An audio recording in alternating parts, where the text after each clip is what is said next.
Okay, सो अब आते हैं क्वेश्चन नंबर 5 पे। क्वेश्चन नंबर 5 बोलता है E limited an unlisted NBFC company. So this is question number 5। हम लोग पढ़ रहे हैं इशू ऑफ डिबेंचर्स वाले चैप्टर के क्वेश्चंस।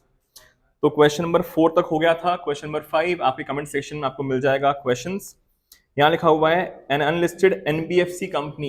ये जो लिखा होता है कंपनीज के बारे में कि ये कौन सी कंपनी है, this is mainly for the ISC curriculum. सिर्फ और सिर्फ आईएससी करिकुलम के लिए इंपॉर्टेंट है ये चीज। लिखा हुआ है इसमें issued, the company has issued 50,000 9% debentures of ₹100 each. Company ने डिबेंचर्स इशू किए हैं 50,000, 100 रुपए का एक डिबेंचर है और यहां पे ये इशू हुए हैं एट 10% प्रीमियम, एट 10% प्रीमियम। अगर कोई भी चीज प्रीमियम पे इशू होती है तो हमारे लिए होता है ये एक इनकम।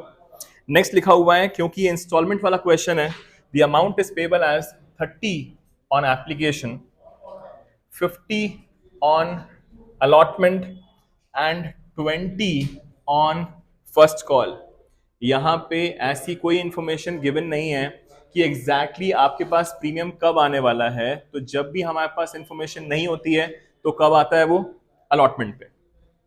सो यहाँ पे आपका हो जाएगा 50 प्लस 10 और लास्ट हो गया आपका 20 rupees. Next, pass entries for issue and redemption if these debentures were to be redeemed after 4 years at a premium of 20%। तो रिडम्पशन जो हो रहा है, ये रिडम्पशन हो रहा है आपका 20% प्रीमियम पर आफ्टर 4 इयर्स। एग्जैक्टली 4 साल के बाद ही आपका यहां पर रिडम्पशन हो रहा है। So this was the question. तो स्टार्ट करते हैं। सबसे पहले आपकी आएगी एप्लीकेशन की एंट्री। तो एंट्री इज,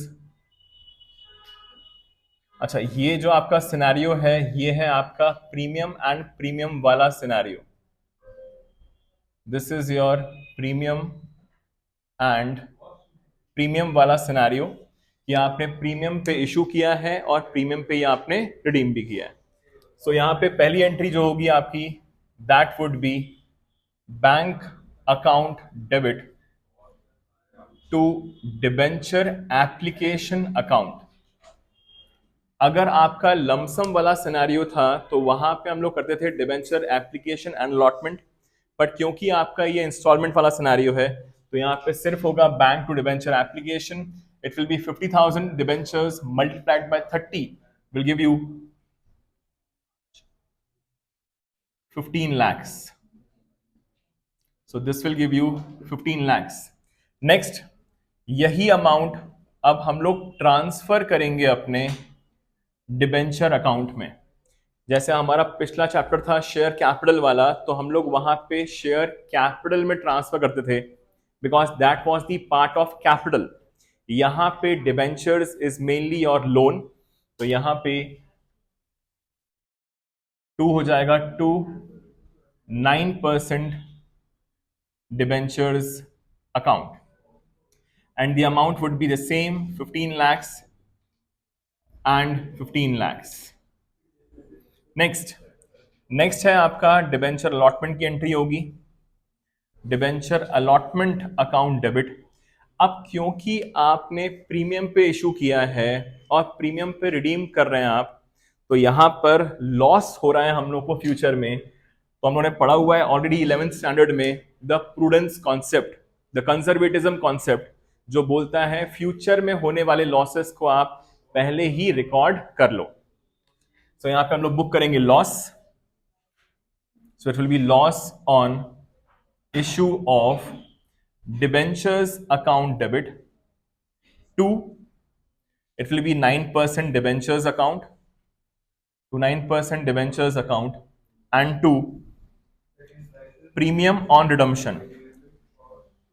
यहां पे आपका आएगा प्रीमियम ऑन रिडम्पशन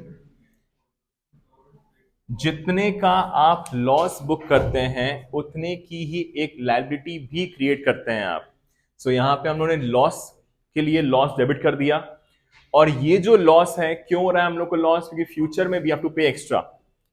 सो यहाँ पे टू प्रीमियम और रिडम्पशन आ जाएगा। इसके बाद एट द एंड यहाँ पे आ जाएगा आपका to securities premium account, to securities premium account. अब डिवेंचर अलॉटमेंट है आपका 50 प्लस 10 60 रुपीज का। तो 60 rupees multiplied by 50,000 debentures will give you 30 lakhs। तो 30 लाख रुपए का आपका अलॉटमेंट, जिसमें 10 rupees is for the premium. तो 10 rupees multiplied by 50 will give you 5 lakhs। तो यहां पे आ जाएगा सिक्योरिटीज प्रीमियम में, अगर आपके पास इशू के टाइम पे अमाउंट आता है दैट्स योर इनकम, जिसको हम लोग लिखते हैं with the name securities premium. Apart from that हमेशा ही फेस वैल्यू जाता है आपका 9% डिवेंचर्स में, that will give you 50,000 into 50। तो this will give you 25 lakhs। Next, apart from this, अब जितना अमाउंट लॉस में आता है उतना ही प्रीमियम और रिडम्पशन में जाएगा। तो यहां पे इसको मैंने ब्लैंक छोड़ के रखा हुआ है। हमारा 20% का प्रीमियम है। 20% का प्रीमियम का मतलब होता है फेस वैल्यू जितने की है उसका 20% विल गिव यू 20 रुपीज। तो 20 rupees multiplied by 50,000 debentures will give you 10 lakhs। So 10 lakhs आपको फ्यूचर में पे ऑफ करना है। तो ये होता है एक आपके लिए loss and a liability as well. तो ये हो गई आपकी डिबेंचर अलॉटमेंट की ड्यू वाली एंट्री। अब इसके बाद आएगी आपकी bank account debit to debenture allotment account. So exactly हम लोग को 30 lakhs चाहिए थे, डेबिट किया 30 lakhs से, उतना ही अमाउंट हमको रिसीव हो जाएगा। So this would be 30 lakhs and 30 lakhs। So ये हो गई आपकी एप्लीकेशन अलॉटमेंट की एंट्रीज कंप्लीट। अब आते हैं इसके बाद हमारा last instalment, that's your first call. तो फर्स्ट कॉल में यहां पे होगा आपका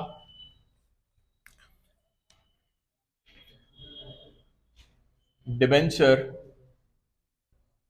first and final call account debit, debenture first and final call account debit to 9% debentures account. So यहां पे 50,000 multiplied by 20 will give you 10 lakhs। तो यहां पे आपने 10 लाख रुपीस कॉल किए। इसके बाद आ जाएगा आपका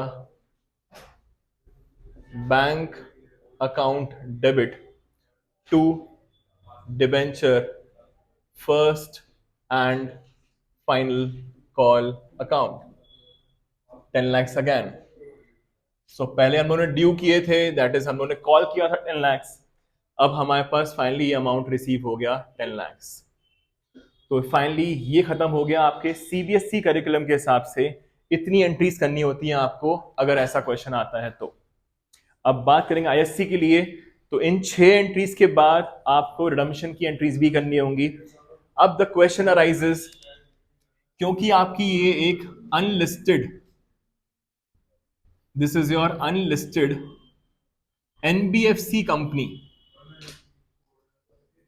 इस चीज का आपको ध्यान रखना है क्योंकि आपकी ये एक अनलिस्टेड एनबीएफसी कंपनी है।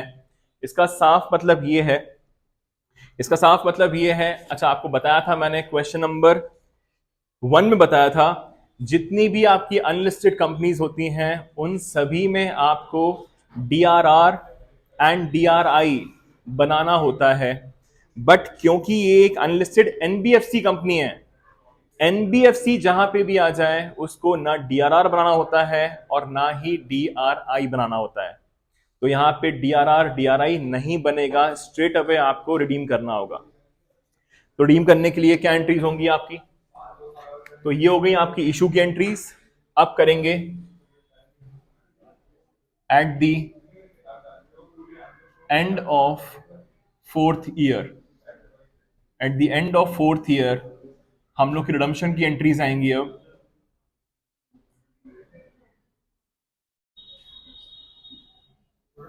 रिडम्पशन की एंट्रीज में आपकी एंट्री होगी, यहां पे हम लोग का प्रीमियम पे रिडीम हो रहा है, तो entry would be 9% debentures account debit, premium on redemption account debit to debenture holders account।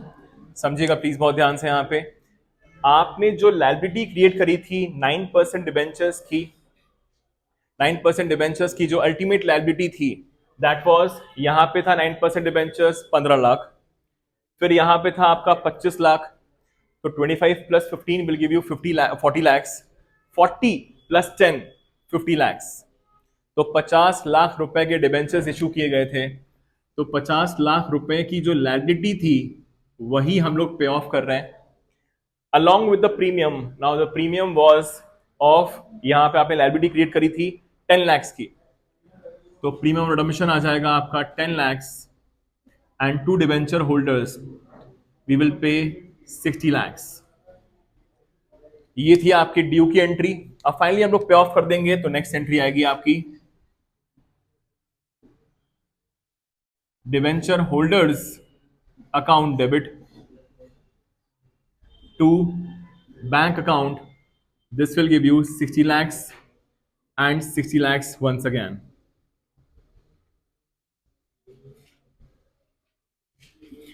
ये खत्म हो गया फाइनली क्वेश्चन। बस इसमें एक एंट्री छूट गई है, वो होती है राइट ऑफ करने वाली एंट्री। तो जब भी हमारे पास यहां पर प्रीमियम ऑन रिडम्पशन होता है, दैट इज जब भी हमारे पास loss on issue of debentures होते हैं, इसी को हम लोग को राइट ऑफ करना पड़ता है। राइट ऑफ करने के लिए आपके पास दो चीजें अवेलेबल होती हैं। The first thing is your security premium. तो क्वेश्चन में देखेंगे, do we have the security premium? Yes we do have. हम लोगों ने प्रीमियम पे इशू किया था, हमारे पास 5 लाख रुपए का प्रीमियम रखा हुआ है, और लॉस जो राइट ऑफ करना है दैट इज 10 लैक्स। तो 5 लाख आप लोग लेंगे from your securities premium, and the other 5 lakhs we will take from the statement of profit and loss. तो यहां पे राइट ऑफ की एंट्री अलग से देता हूं मैं। राइट ऑफ की एंट्री सीबीएसई एंड आईएससी दोनों को करनी होती है at the end of the first financial year. जिस फाइनेंशियल ईयर में आपने डिबेंचर्स इशू किए हैं, उसी साल के एंड में आप उसको रिडीम करेंगे। तो यहां पे एंट्री होगी आपकी सिक्योरिटीज प्रीमियम अकाउंट डेबिट। आपके पास 5 लाख रुपए का सिक्योरिटी प्रीमियम का बैलेंस रखा हुआ था, बट आपको लॉस जो राइट ऑफ करना है वो राइट ऑफ करना है 10 लैक्स का। तो यहां पे होगा statement of profit and loss debit 5 lakh to loss on issue of debentures account. जो लॉस आपने डेबिट किया था उसको आप रेट कर देंगे, तो the ultimate entry is this with the 10 lakhs. तो ये खत्म हो गया क्वेश्चन नंबर 5 एज वेल।